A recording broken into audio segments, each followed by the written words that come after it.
You're standing at the foot of a glass tower. Look up. 40 floors. The surface is smooth as a mirror. Not a single grip. You think only Spider-Man could climb this. You're wrong. In 2014, at Stanford University, a 70-kilogram man climbed a sheer glass wall with his bare hands. No ropes, no magnets, no magic, just 2 small pads in his palms, and that's only the beginning. Spider-Man has 5 superpowers. Today, we take them apart one by one. Which ones humans have already built? Which ones we're building now? And which ones still belong to the future? Because the truth is scarier than you think. Half of Spider-Man has already been built. You always believed wall crawling was impossible. Human skin is too smooth. Walls are too flat. But nature solved this problem millions of years ago. Look at the gecko. It runs across ceilings, across glass, and never falls. The secret isn't glue. It isn't suction either. Under each gecko toe are millions of tiny hairs, called setae. Each hair splits into even smaller tips, less than a millionth of a meter wide. When they touch a surface, a force appears. The van der Waals force. One hair is laughably weak, but millions of them together can hold the whole animal to a ceiling. And here's the strange part. The harder you pull, the tighter it grips. Nature doesn't need glue. Nature uses physics. Then humans copied it. Professor Mark Cutkosky's team at Stanford carved silicone into millions of tiny wedges, mimicking the gecko's foot. The result? A 70-kilogram man. A glass wall 3.6 meters high. Each hand rested on a single pad the size of a postcard. And he climbed it. For real. But there's a catch. The pads only stick to smooth surfaces. Glass, metal, polished stone. Rough brick? Not yet.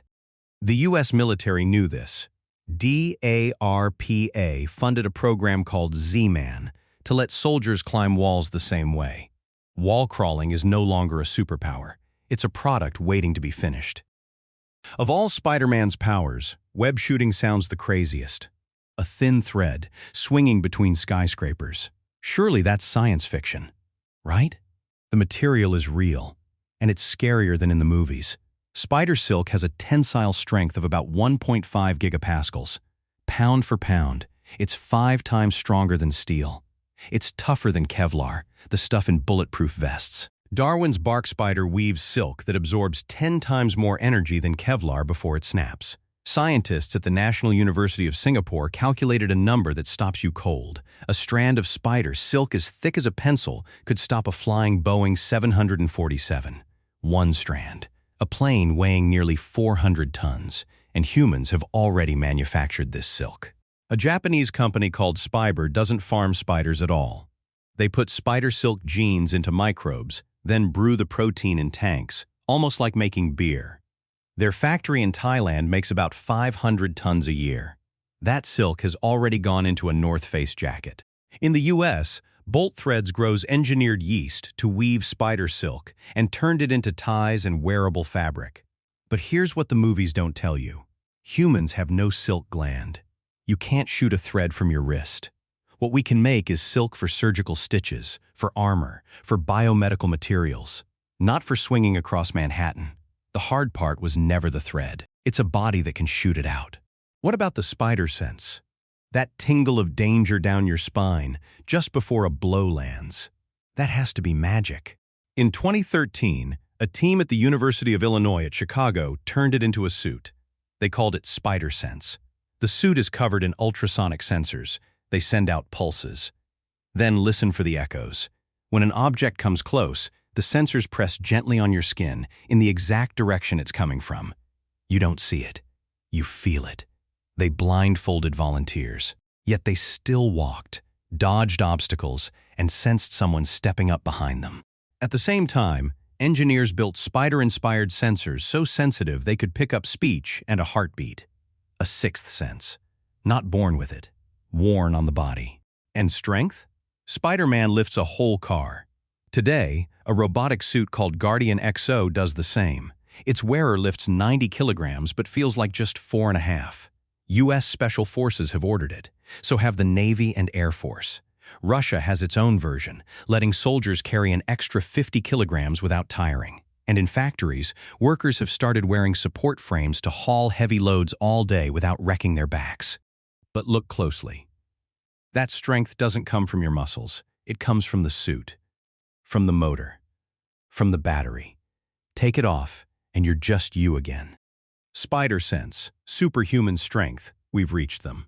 But all of it stays outside the body. And here's the hardest part of all: changing the human body itself. Inside you is a gene called myostatin.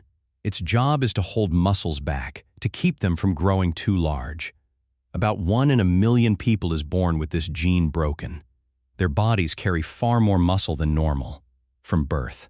Using the gene editing tool CRISPR, scientists have switched this gene off in pigs, rabbits, and mice, and they grew visibly bigger.